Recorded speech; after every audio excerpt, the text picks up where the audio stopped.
It begins not with the blast, but with the silence before it, the pause where the air seems to hold its breath, where the sky glows a color no one has ever named.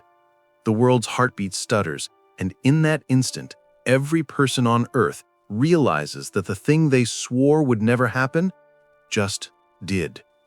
World War III has begun, not in theory, not in simulation, but for real.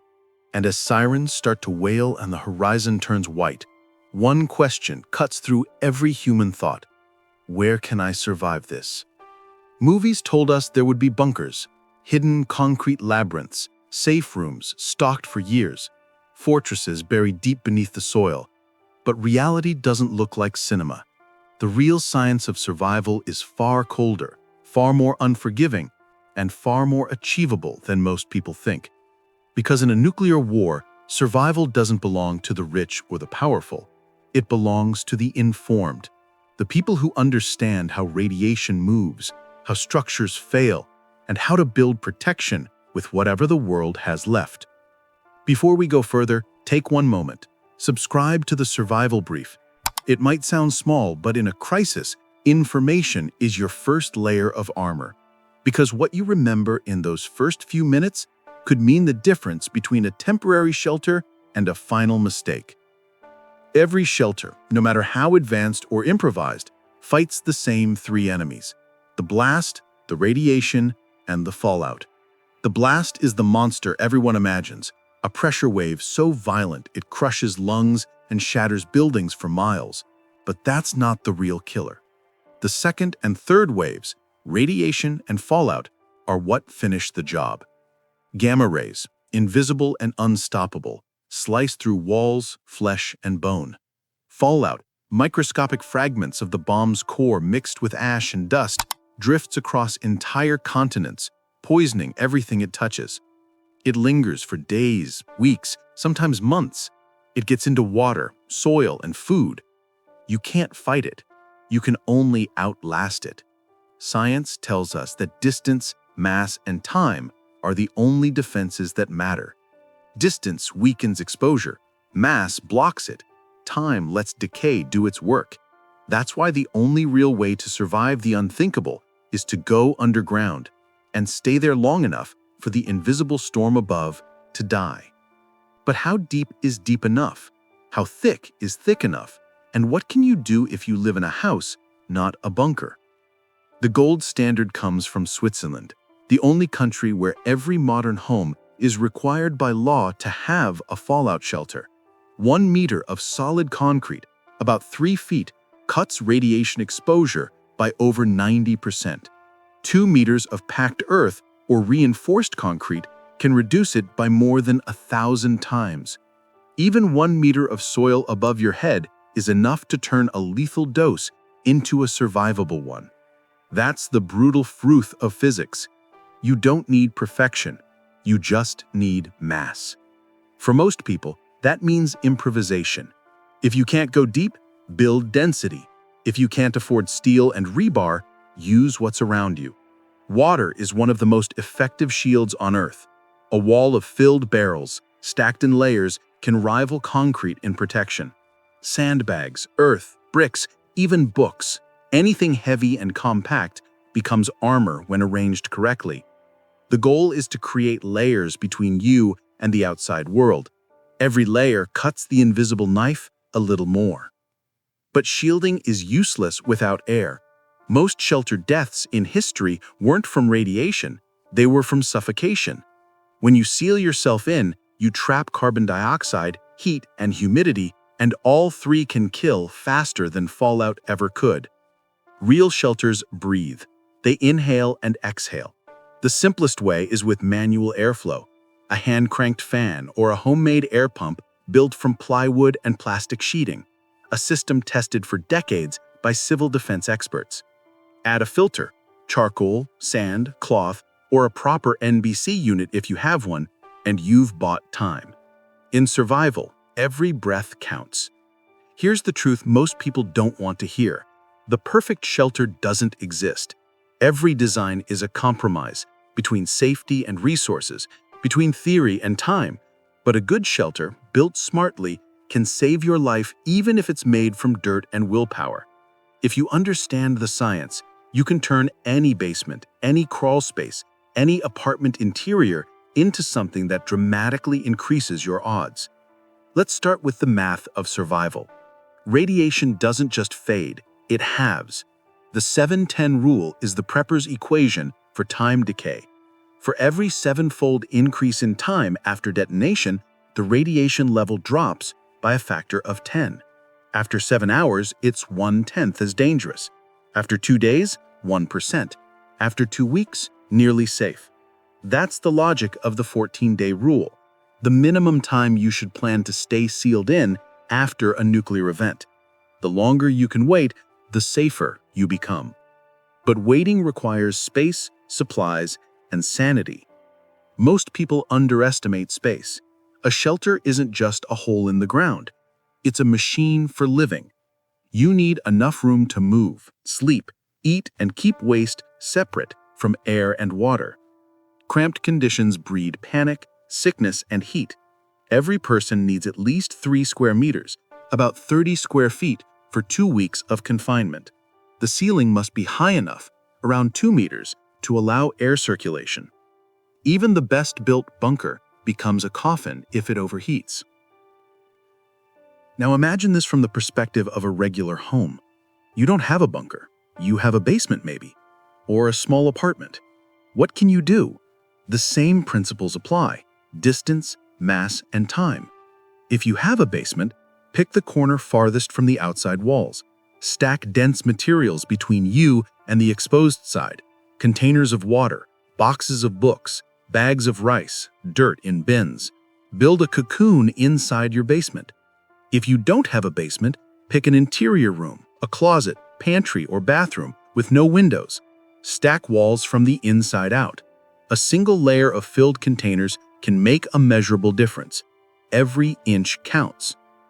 If you live in an apartment building, go low, but not to the ground floor. Aim for a middle level surrounded by concrete. Stairwells, interior corridors, and bathrooms with tile and pipework often offer better shielding than open rooms. If you can coordinate with neighbors, multiple families pooling supplies in one secure central area dramatically increases everyone's odds. Ventilation is the invisible variable. Without it, you'll fail before you know it. If you can't install a full filtration system, make a simple 2-pipe system, one for intake, one for exhaust, with a fan or even manual pumping. Tape plastic sheeting over exterior cracks to block fallout dust, but always leave a way for air to move. If you feel dizzy, if candles flicker, or if heat rises, you're losing oxygen. Adjust immediately. In nuclear survival, comfort is an illusion. Function is everything. Water is both shield and lifeline. You need at least 4 liters per person per day, half for drinking, half for hygiene. Store it in sealed containers inside the shelter itself. Never assume you'll be able to leave once fallout starts falling. Food should be shelf-stable, low water, high calorie. Canned goods, energy bars, dry mixes. Avoid dehydrated meals that require boiling water unless you've already stored enough for that purpose. Every gram of water matters. Then there's waste. The unpleasant truth is that in a sealed space, human waste becomes a chemical hazard. Have a plan for sanitation, sealable buckets, trash bags, absorbent litter, and bleach solution. Hygiene isn't comfort, it's survival. A single infection inside a shelter can destroy the entire operation. Most people assume they'll have time to think, but history disagrees. In every nuclear test, the window between detonation and fallout arrival was measured in minutes, not hours. If you live near a city or military base, you must be ready to seal yourself in within 5 minutes of warning. That means practice. A survival plan that takes 15 minutes to execute might as well not exist. The difference between a dry run and a disaster is whether you've already rehearsed your movements. Every prepper should time their response like a drill: how long to move supplies, seal vents, and get everyone inside. The more you practice, the less you panic. Now, let's talk about myths. The internet is full of them. Myth 1: you need a multi-million-dollar bunker to survive. False. Most luxury bunkers are built for comfort, not protection. Their glossy interiors often sacrifice mass and airflow, the two things that actually save lives. Myth 2. A tornado or panic room can double as a fallout shelter. Wrong. They're built to stop pressure, not radiation. Myth 3. Radiation is an instant death sentence. Not true. Radiation exposure follows a gradient, a curve you can outlast if you manage dose and time.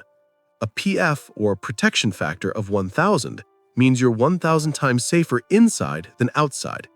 Even a PF of 50 can turn a lethal environment into a survivable one. Myth 4. You can just wait a few hours.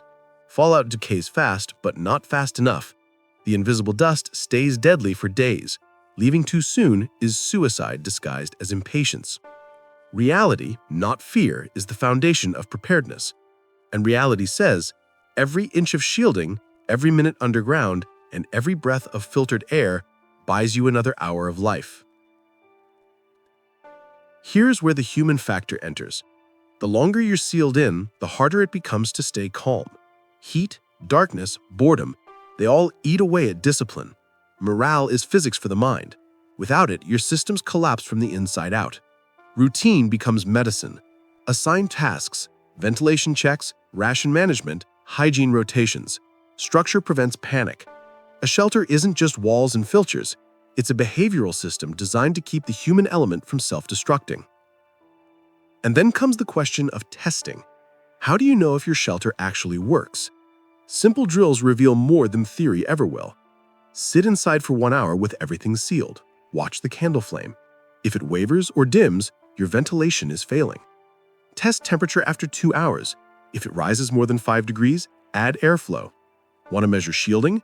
Use a cheap dosimeter or even a DIY fallout meter built from tinfoil and static charge. If you can detect nothing through your walls, you're winning. If you can't measure, assume weakness and add mass. You can't over-prepare for physics. If you can't build underground, build within. A core shelter, a reinforced cocoon inside a room, can outperform an unfinished basement if constructed correctly. Stack water barrels, boxes of books, and dense material in layers around a small area big enough to lie down. Cover the top with doors, furniture, or more containers. Leave a gap for airflow. In nuclear defense, small is strong. The tighter the space, the thicker the shield per square inch. Comfort is secondary to survival. For those in high-rise buildings, evacuation may be impossible. In that case, move inward and downward. Hallways near stairwells or restrooms often have reinforced concrete and fewer exterior walls. Seal windows, add mass to walls, and limit exposure to light shafts and vents facing outward. The goal is to put as much material as possible between you and the sky. Every floor above you adds protection. Every floor below adds insulation. Use what's around you. Density is survival. Once the immediate threat fades, the slow grind begins. Fallout decay doesn't mean safety. It means transition. As radiation levels fall, your biggest enemies become logistics and fatigue. Supplies dwindle, air grows stale, discipline weakens. The longer you endure, the more your environment tests you. It's here that preppers fail most often, not because of hunger or exposure, but because of collapse of order. The system breaks when the people inside it stop believing in it.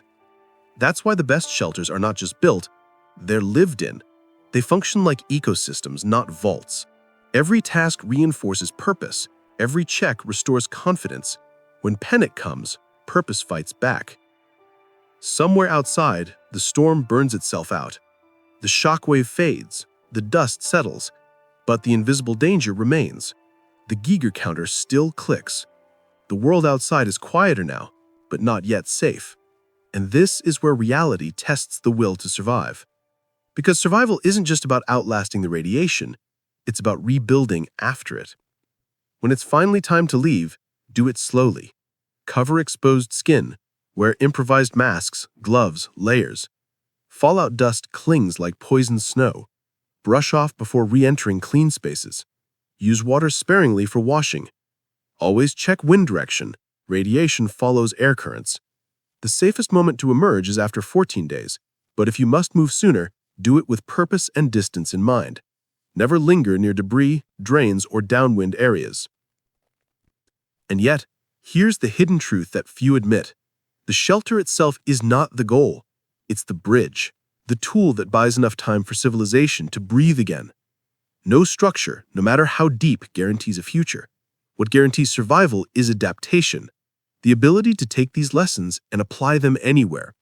Whether it's a basement, a parking garage, or the space beneath your stairs, what you know is always stronger than what you own. Before we end, remember this. The perfect bunker isn't the one you build. It's the one you can reach in 5 minutes. It's the one that keeps breathing when the world stops. It's the one that exists in your mind long before you pour a single bag of concrete. So prepare now. Test your setup. Train your response. And when the unthinkable happens, you'll already know what to do because you've done it before. This is the Survival Brief. Subscribe now for more real-world survival intelligence, because preparation isn't panic, it's power.